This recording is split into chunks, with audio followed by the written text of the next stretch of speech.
Jeremy Harlen, and today we have a special guest star from North Dakota. Please welcome Melanie.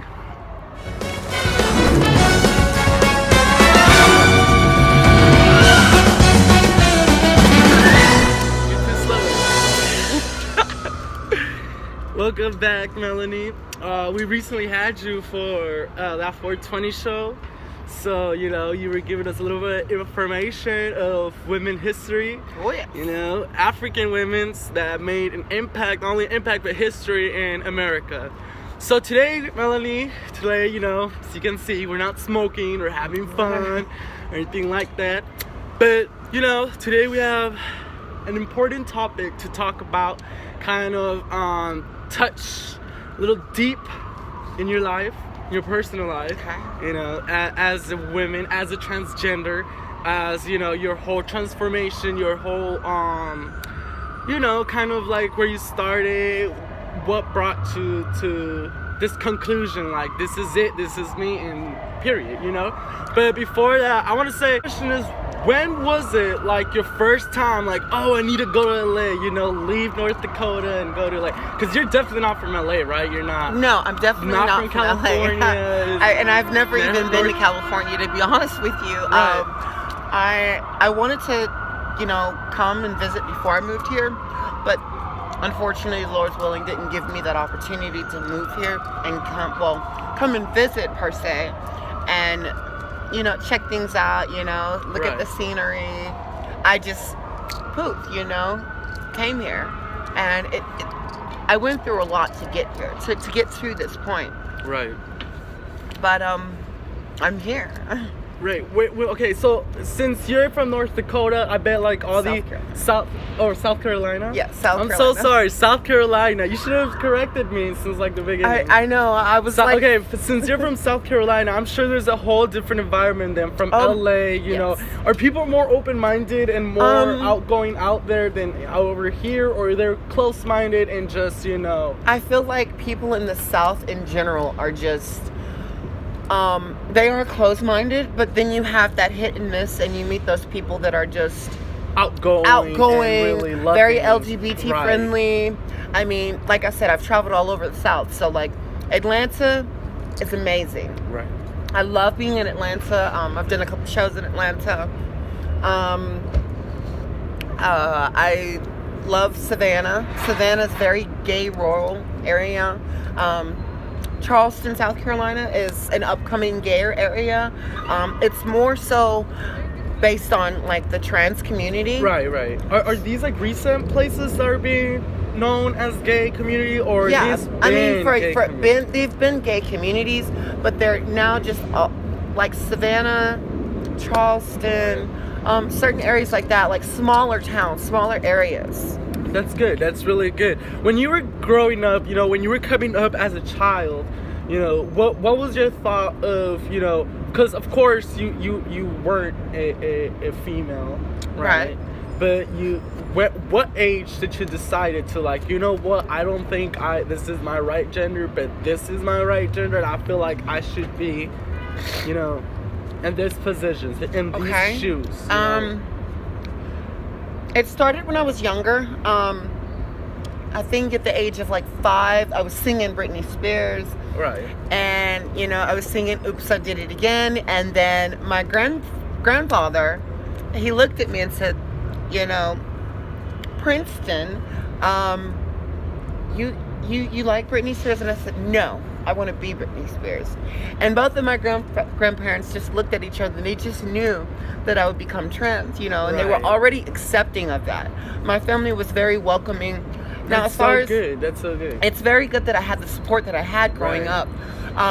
Not to say that I wasn't going through things, Obviously, yeah. I went through so many traumatic experiences growing up, and, part of those experiences have made me to be the woman that I am today. Right. It goes all the way back to sex work, I'm not going to sit here and say that I have not had my fair share of it being in sex work, because, as a sex worker, we tend to think that sex work is just prostitution, but it's not. It's a way of living. It's a way of, let me get my coin. Right, period. And that's it. And you know? see, recently I was on the Women's March, and I was there, and they were speaking about sex work, and they were speaking about how they always get put down, how they always get treated bad and stuff like that, when in reality you should embrace them and help them out, and give them inspiration and hope, because these people are not here working just for the fuck of it. They're here because some of them can't get a social security, some of them are illegal here, some of them like her, she's going through some rough shit, so easy way to get money, of course, you feel me? And it shouldn't be something to put down, it shouldn't be something to be ashamed of, embrace it, keep going, and live your life. At the end of the day, nobody's feeding you but yourself. And I feel like, when you embrace stuff like that and you just bring it up into public, it shows how powerful you've become and how strong and how, knowledgeable you've become of certain things, because out there's people who think they're knowledgeable, but in reality they'll put somebody down for something they do or something they work on. For example, porn stars, that's another sex work. That's another big thing that's in Atlanta. Is a sex work. I mean, I know that there's a lot of that goes on here, right, and in Vegas, not predominantly in the South, because of the fact that in the South, rules and regulations and laws are much different. They take that very seriously. Backpage was shut down. Did you ever work for those companies?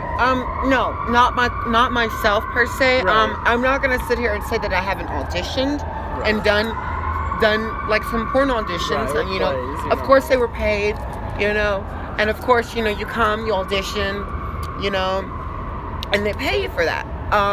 Interesting. How much did they pay? Just give me a random estimation or number.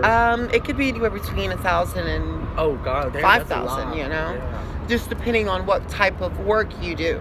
Right. And see, they're winning more than whatever you're winning, and yet you're putting these people down for making more amount of money than you are. So just kind of think about that before you put someone down next time. Get in their shoes and kind of see what shoes are they really in.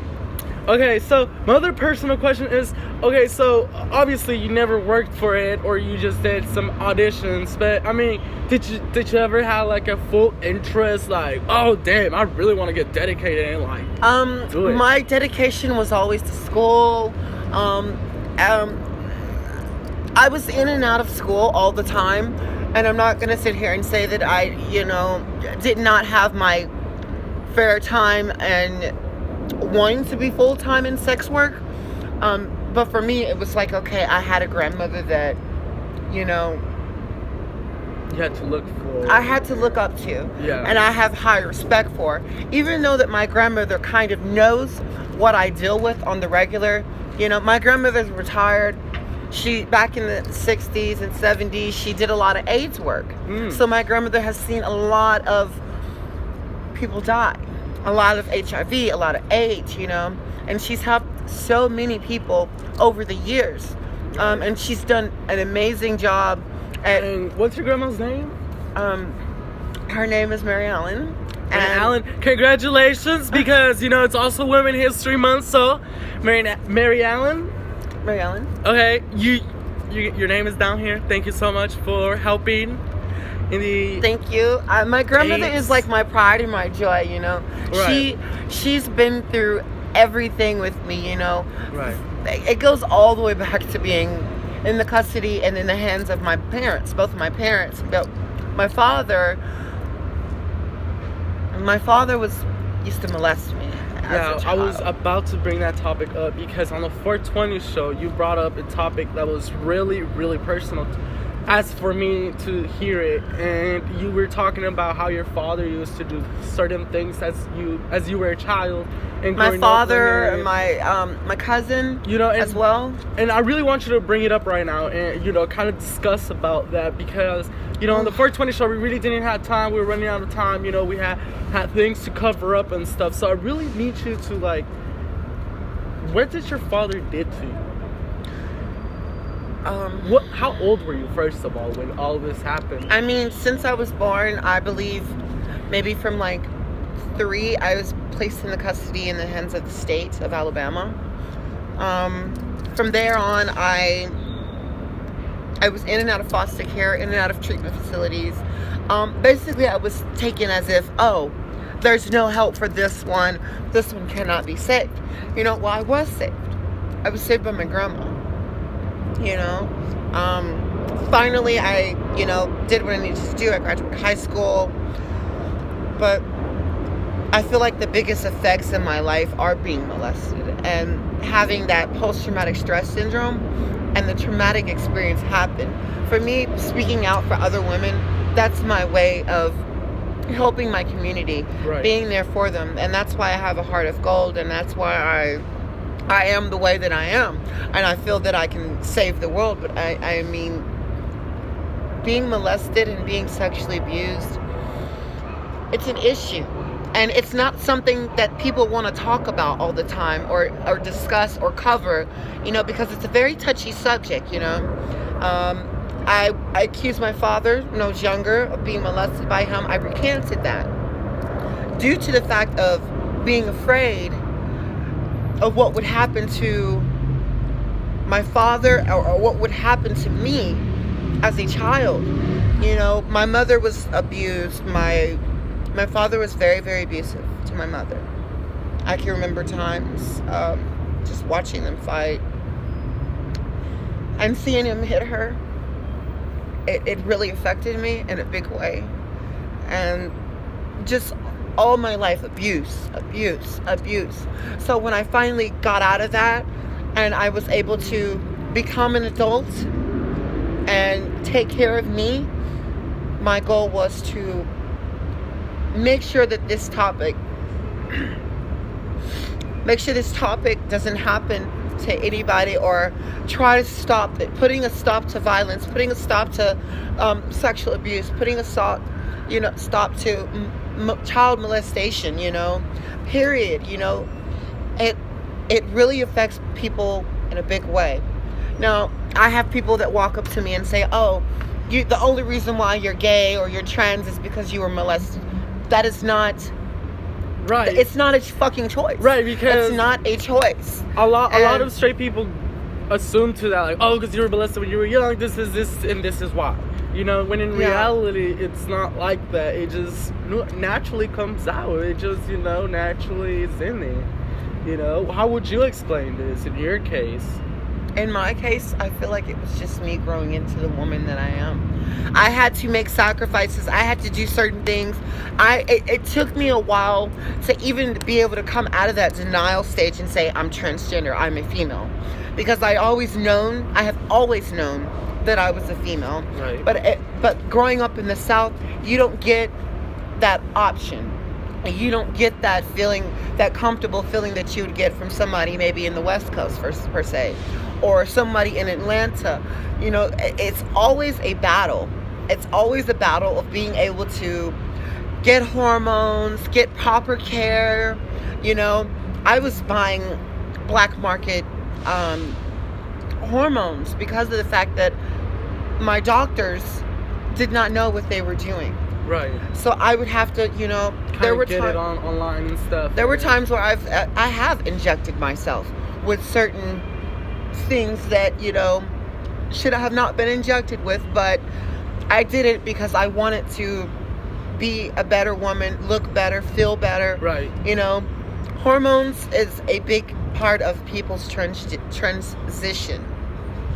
And if you can't give a person the proper care that they need, they will never be able to transition, and they will always be miserable, and they will always be unhappy. Right. I still am fence line of questioning myself certain days, like, is this really what I want? But it is what I want, and this is what I've worked my ass off for each day to day of my life. Realizing that I'm a victim of rape, I'm a victim of abuse, I'm a victim of verbal abuse, I'm a victim of discrimination.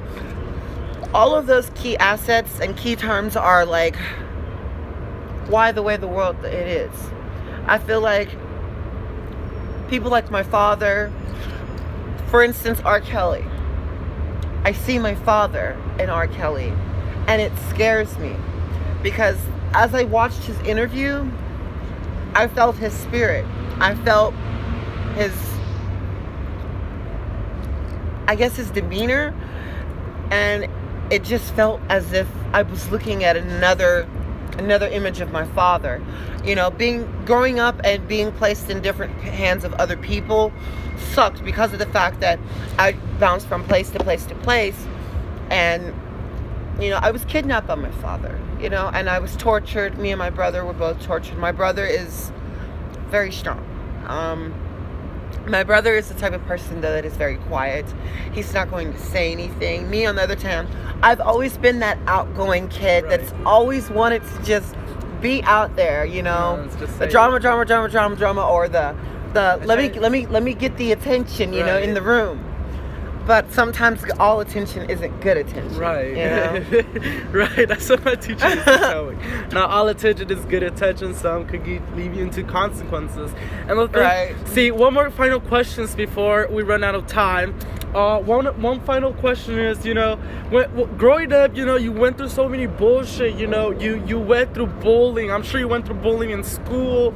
You went through bullying only in the streets, but probably by your neighbors, you know, people you didn't even know, you know, like how would you deal with this every day? Like, it was constant. I know it wasn't just one time. I know it was like a constant thing where it's like, oh my God, when is this gonna stop? And when did you finally decide to, like, just, you know what, fuck what they think, and, you know, just move on? So I feel like officially when I got to that point, my actual transition started maybe 4 years ago.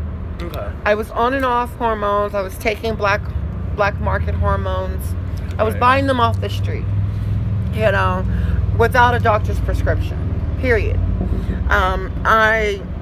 I needed that feeling, that void feeling that I had in me, and not being on hormones, not getting the proper care that you need is a big.